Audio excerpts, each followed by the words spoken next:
It is exactly 8:21 a.m. right here on Salam Media News and Views.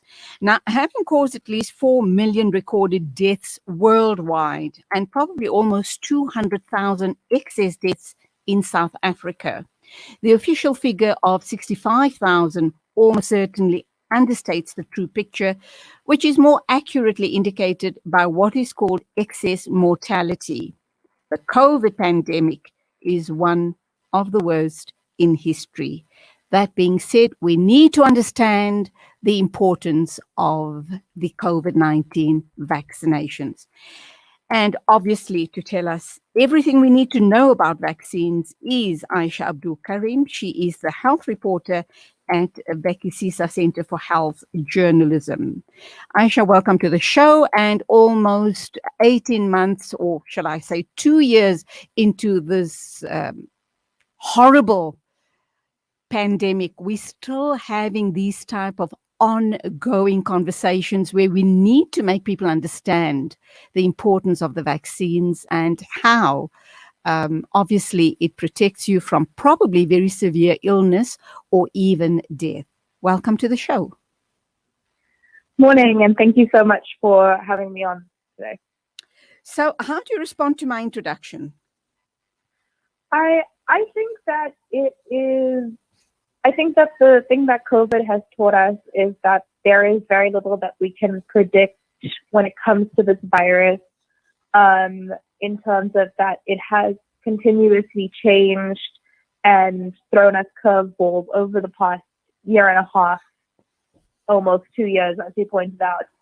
And I think that because of that, and because we have so few interventions against it because it continuously changes, it is important to both continue to do safety protocols like wearing masks and social distancing, but also that we do ramp up our vaccination rollouts in South Africa, and that people do go to get vaccinated as much as possible when they are eligible, because as more people get vaccinated, the more protection we have as a population and globally as well.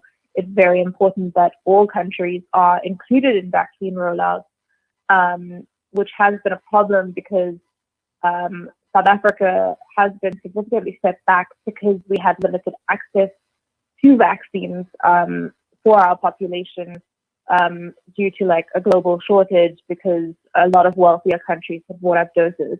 So I think that equitable access to vaccines is very important, and that when vaccines do become available, that people in South Africa should go and take them up, because that is really our best tool right now that we have in terms of moving towards the end of the pandemic.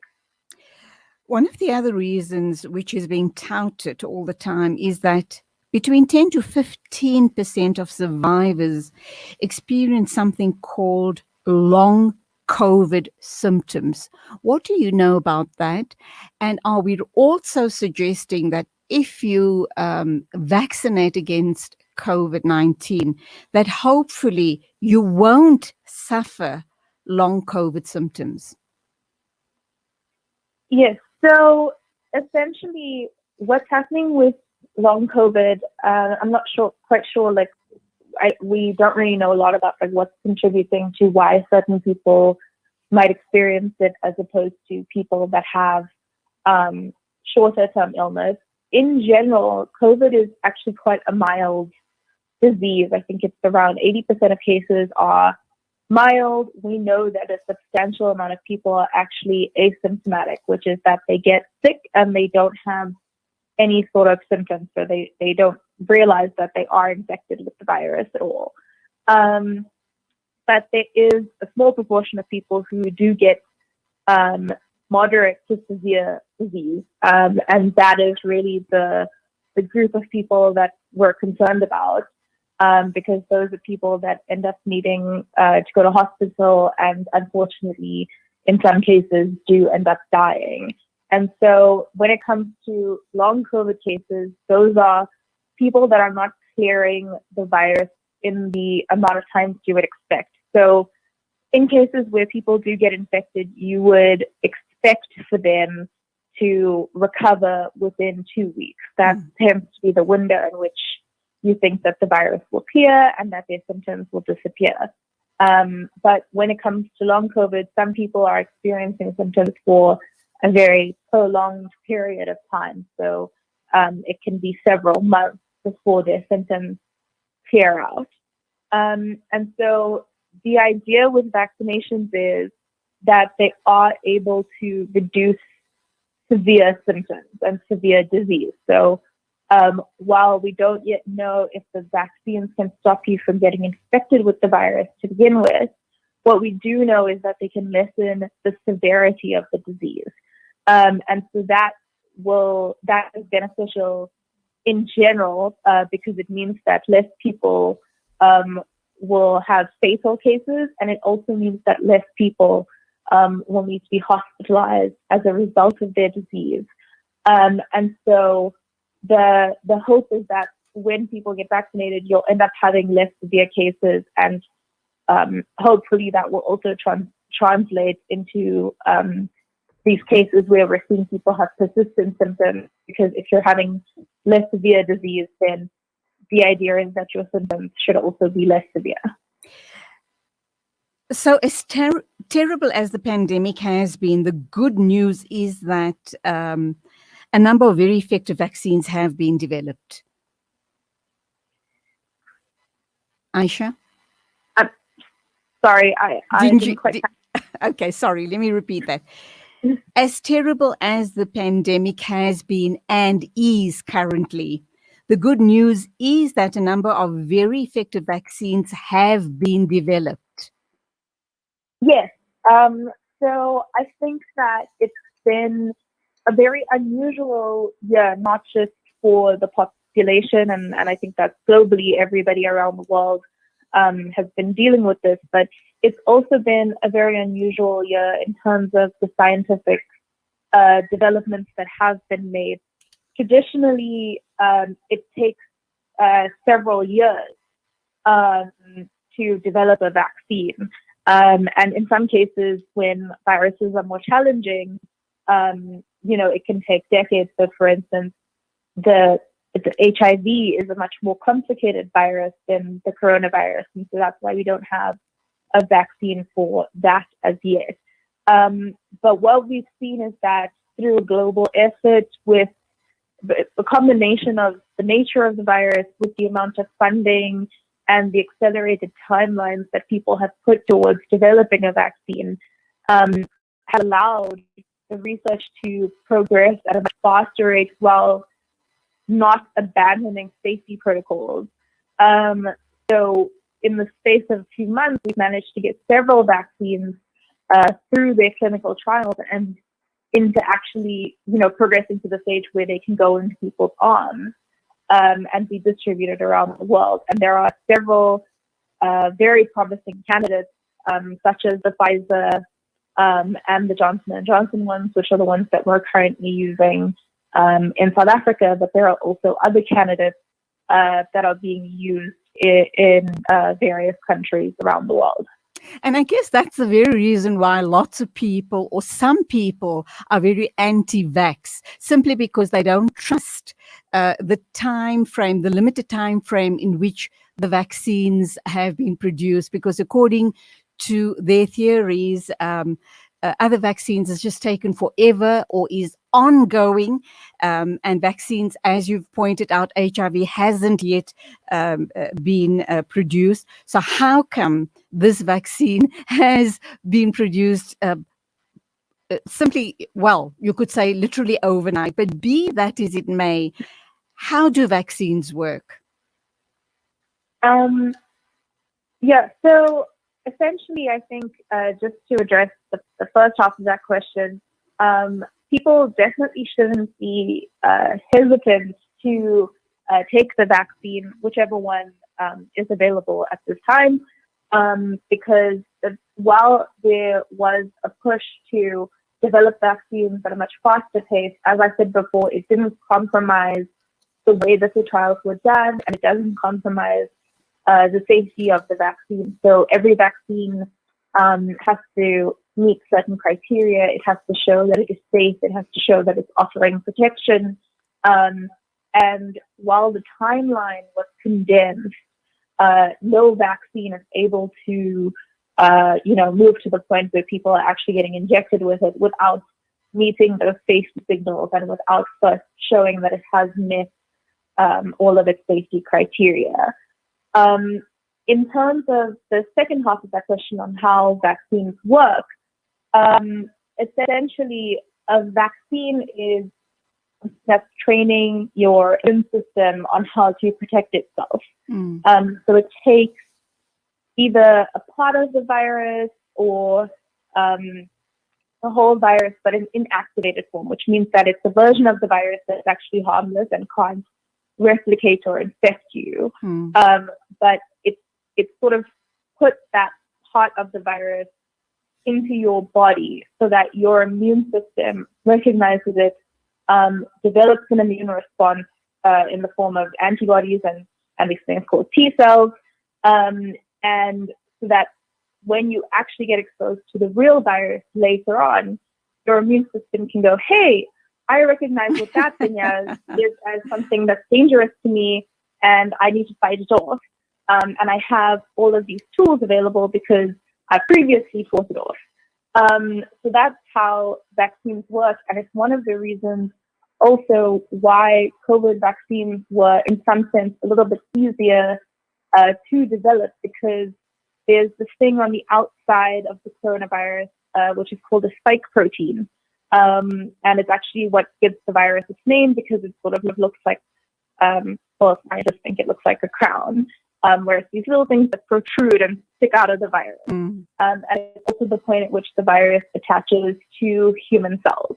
And so a lot of vaccines are based off of the spike protein because it's very nifty and very identifiable on the virus. And so that's the part of the virus that they sort of get your body to recognize through these vaccines, so that when the actual virus, if you get exposed to it, gets into your body and infects you, your immune system can essentially recognize that spike protein on the surface of the virus and be like, I'm going to destroy that because it's not something that's healthy for the body.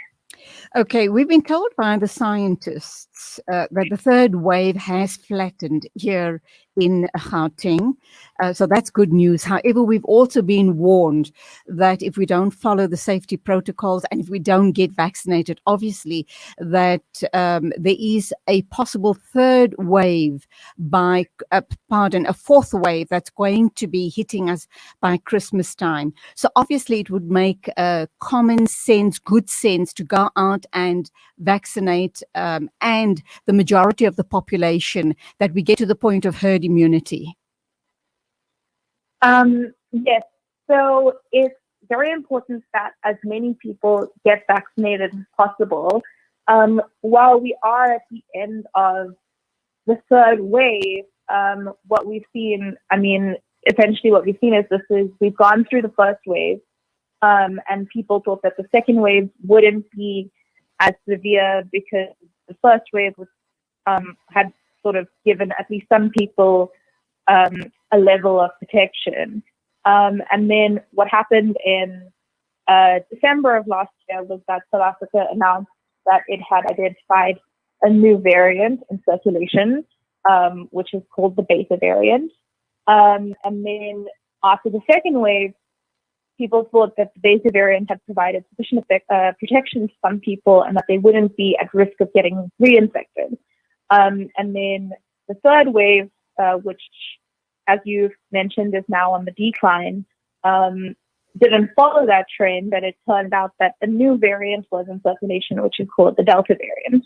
And it was first identified in India, and it essentially is a much more transmissible form of the virus, which means that it infects much more people in a shorter time span. It's much more efficient at jumping from person to person. And so with all these variants that are being introduced, and because they are minor changes to the virus structure that makes them behave in slightly different ways, it does change what the waves look like, and it changes what the epidemic looks like. And really the best way to prevent new variants from circulating is to have a higher level of protection within your population, because the more people that are vaccinated, the more people have protection and the less transmission of the virus that there is within a community. And if there's less transmission, you have a lower chance of variants coming into circulation or dominating the number of cases that you're seeing. So in that sense, it is very important that we get as many people vaccinated as possible now at this time, as we are on the downturn of the third wave, so that as many people as possible are protected before we see what is expected to be a fourth wave, if people don't take the necessary precautions. And I think just to highlight as well that just because you're vaccinated doesn't mean that you can abandon safety protocols, because there are still people that are unprotected in the population. So you need to take the necessary steps, which is wearing masks, sanitizing, physical distancing. All of those steps are additional that you need to do, in tandem with being vaccinated in order to ensure that we're staying safe as a country, and that as many people are safe as possible.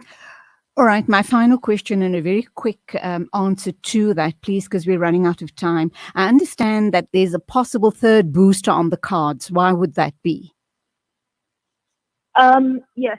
So essentially, it comes back to the variants that I mentioned earlier, which is that the virus is changing slightly over time, which is something that wasn't expected. And because the vaccines are based on the original version of the virus that was first circulating at the beginning of last year, and they're based on that spike protein, when the viruses change or mutate, and that spike protein alters, there is a concern that the vaccines may become less effective, which is something that we saw with the Beta variant, where it was reduced. The vaccines are still providing protection, but it does make them less effective.